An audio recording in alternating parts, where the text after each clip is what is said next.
جەنابی ماکسیمیلیان لەژێر ئەشکەنجە بوون کە بە منیان فەرموو خەڵک ئاگادار کەنەوە و بەوان بڵێن کە چۆن خوداپەرستەکان لە کۆشکدا ئیمپراتوریان سووک کرد و بتی جەنابی هادریانوس و باقی خوداکانیان تێکشکاند.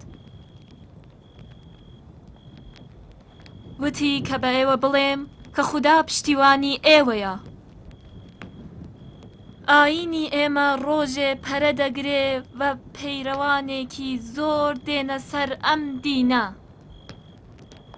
ئاگا بن کە جوانمێرەکان لە دەرباری دەقیانوسدا بۆ بوژانەوەی تۆحید و خەبات دژی خوداکانی درۆیی ڕاپەڕین. ئەرێ تا ئێستا تانیان لێ دەداین کە دینی ئێوە هی غوڵامەکان و بەندەکان و سوالکەرەکانە. ئێستا ببینن کە گەورە زادەکان و ئەشرافیش هاتوونەتە سەر دینی ئێمە و ئەمە تەنیا هی حەقانیەتی دینی گەورەمان مەسیحە. ئەم جوان مێرانە نەک تەنیا خوداپەرست بوون، بەڵکو زۆرێ لە خوداپەرستەکان لەلایەن ئەوانەوە ڕێنمونی کراون. بەڵێ دروستە، بەڕاستی کە ئەمانە جوامێرانێکی ئازا و بوێرن. سوکردنی ئیمپراتور کاری هەرکەسێک نییە.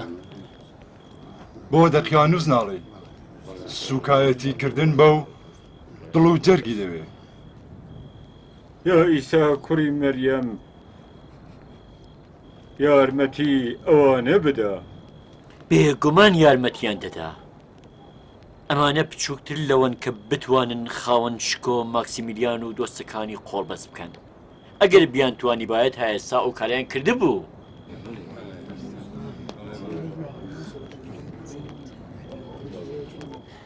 من وا دەزانم ئەوان ئێستا لە ڕێگای ئەنتاکیەدا بن.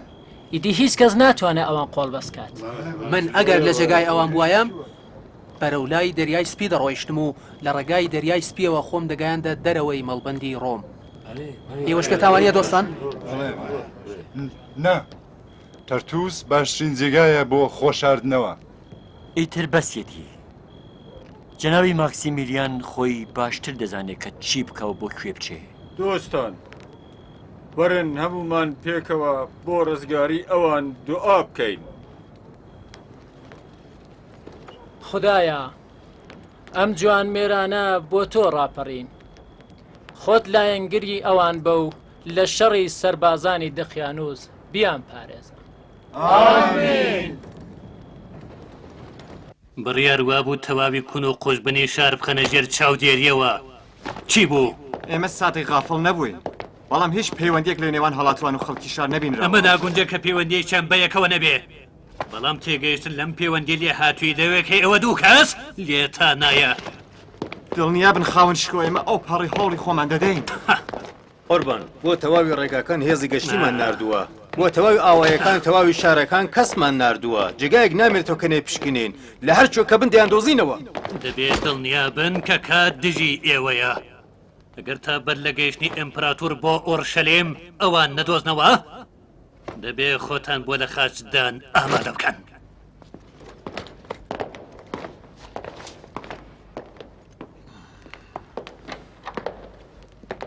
ماتیوس بەڵێ خاوەن شکۆ،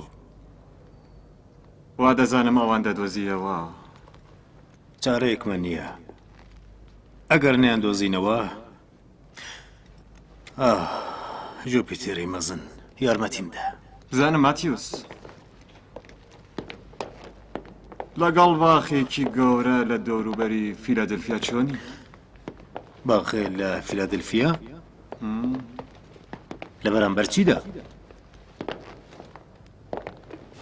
دەمەوێ ماکسیمیلیان زیندوو بدەیتە دەستەوە. هەر جۆر بێ ئەوان دەکوژن. بەم چەشنە دڵنیاترە. تازە تۆش باخە خۆشەکە دەست دەکەوێت. بەڵێ ئەو لە کاتی قۆڵبەستکراندا دەکوژرێ. و ئێوەش دەگەنە خات و هێلێن وا بەدوای ئەوەشدا ڕەنگە تاج و تەختت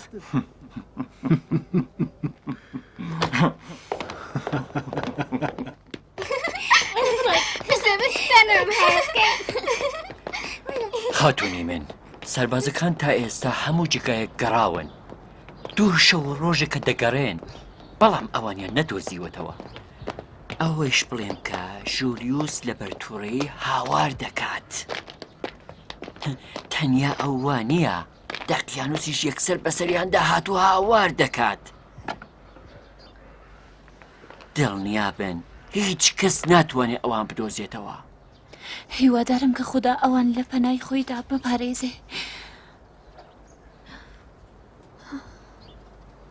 لە دڵمی داوە کە کەیدی ماکسیمیلیان نابینم ئەمە چ قسەیەکە دەیکەن ئیمانداران دەبێ هەموو کات هیوایان بە لوتفی خودای گەورە هەبێ دڵە خورپان بە من دەڵێ کەیدی ئەو نابینمەوە بەڵام لە خەودا دیم کە ئەو گەڕاوەتەوە و من لەگەڵی قسە دەکەم من دڵنیام کە ئەو ماکسیمیلیان بوو منیش کچێکی لاو و کەم تەمەن بوو نیگەران مەبن ئەو خەونە خراپەکە دیوتانە بەهۆی ڕووداوەکانی ئەمڕۆوەیە خاتونی هەژاری من